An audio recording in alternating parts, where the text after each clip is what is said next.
What is up, guys? Welcome back to another video on my automotive channel. Today we're going to be installing a dual battery system setup on my truck. Got the battery here. It's just a basic Walmart EverStart battery. I also got an isolator for it, and so yeah, we're going to be putting both of those in today. If you guys are planning on doing this, you'll see the isolator that I've got. You don't got to use the one I've got. They've got plenty on Amazon. Some cheap, some not. Just depends on what your preference is. So anyway, let's go ahead and get started on putting this in, and I'll take you in the step-by-step process. So thanks for tuning in. All right, so before we start, I'm gonna kind of show you guys where everything is inside of my engine bay. Again, this is an 08 Chevy Silverado 1500.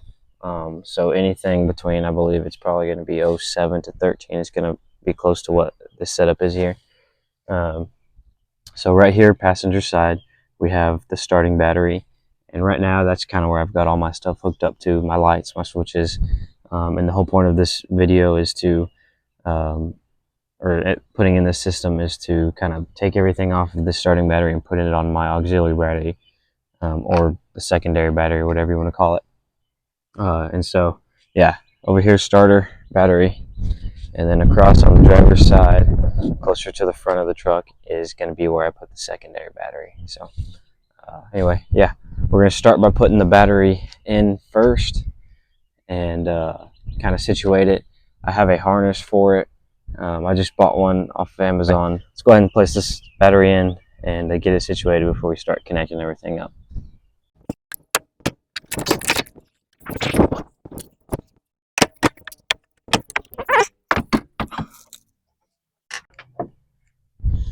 And now what I'm going to do is go grab that harness that I have for this battery and see if it will fit on there. Be right back. Let's go ahead and see if we can put it on. Okay, so with this one, what you want to do is, you can see it slides in and out like this here. I believe that sits on the battery like this here.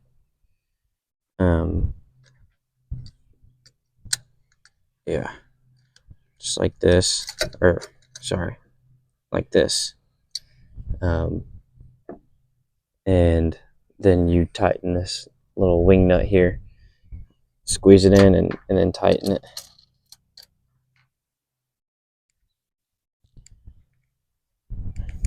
So now, since it's tight, it can't extend in or out.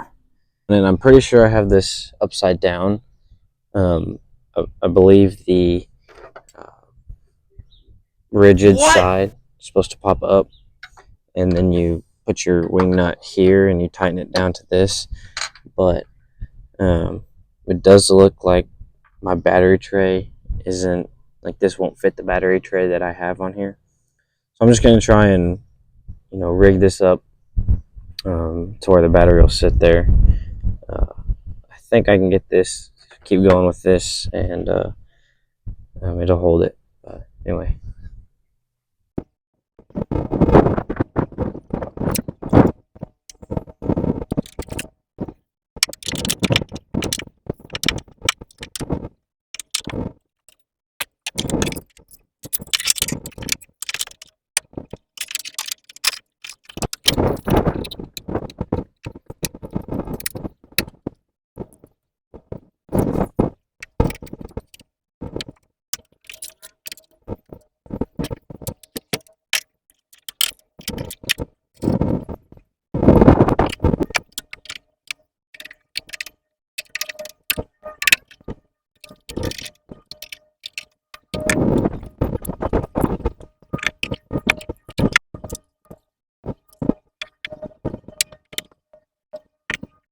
Okay, guys, so got the harness on there. I don't know how well I like this harness. We may have to get a different tray to put down at the bottom of it, and then we may be able to use this harness. But for sure, for this battery that I have, I'm probably gonna order a different tray for it. And now we're gonna go ahead and grab the isolator and start throwing the isolator onto the truck, and then we'll wire everything in. I'll find a spot where I want to put it, and I'll show you guys. Alright guys, so this is my isolator. Came with some wire. I bought, or this actually came with it as well, some harnesses for the auxiliary battery, and then some fuses to break it with. I might eventually change these fuses to probably like a circuit breaker, an actual breaker, one that like flips, and you can just come under here and flip it back down. That's just in case, you know, it ever gets overloaded. But these should do real well for now. It came with fuses for it as well, right there. I don't know if you can see them. But yeah, so we're gonna go ahead and figure out where I want to mount this, and then that will decide how long I need to cut this wire. And yeah, so let's go ahead and find a spot for it. It took me a second, but finally got it mounted. It's right there. Got it mounted on the back firewall. I went ahead and used those fuses like I said I was gonna do. Here's one of them. Battery. So starter battery, fuse, isolator up under there.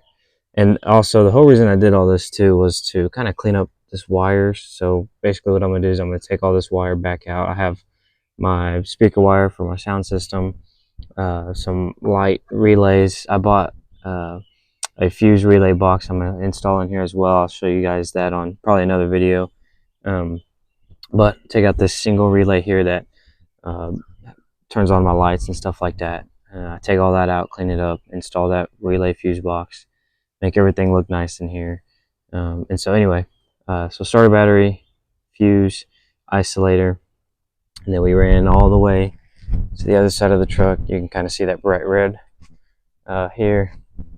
Put another fuse. I just kind of tucked it back there for now, and then to auxiliary battery.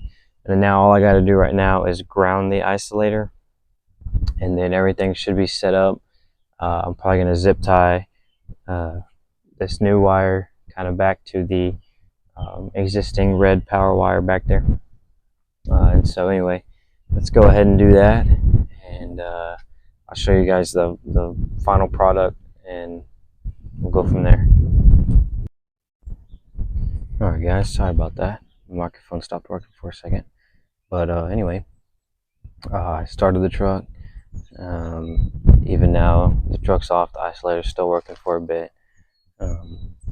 How the isolator basically works, for those of you who don't know, is that when the starter battery gets above 13.3 volts, or in other words, when the truck is on, it will allow charge to go through to the secondary battery.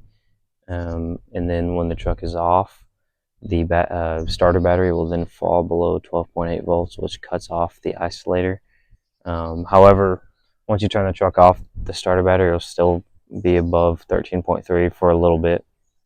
So the aux battery, or the secondary battery, whatever you want to call it, will still have a little bit of charge coming to it.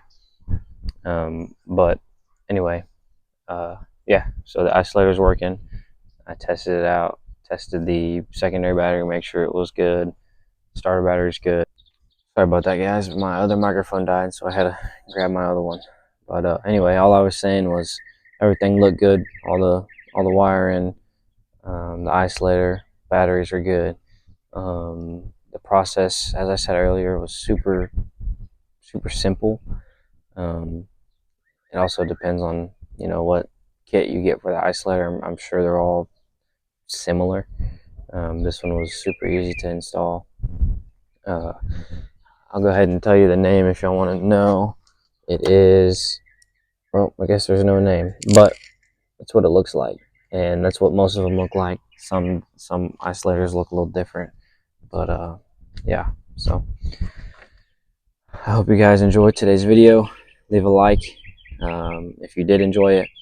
Subscribe if you haven't. and stay tuned for some more videos, because like I said, I did buy a fuse and relay box along with another fuse block that I'm going to install in here. I'll probably install it on this auxiliary side or the secondary battery side, just to kind of have everything nice and neat and not so clustered up on the other side, and clean up all those old wires and clean up the engine bay, make it look a little nicer. But yeah, so stay tuned for those, and anyways, thanks for tuning in. Hope you guys enjoyed. I will see y'all next time.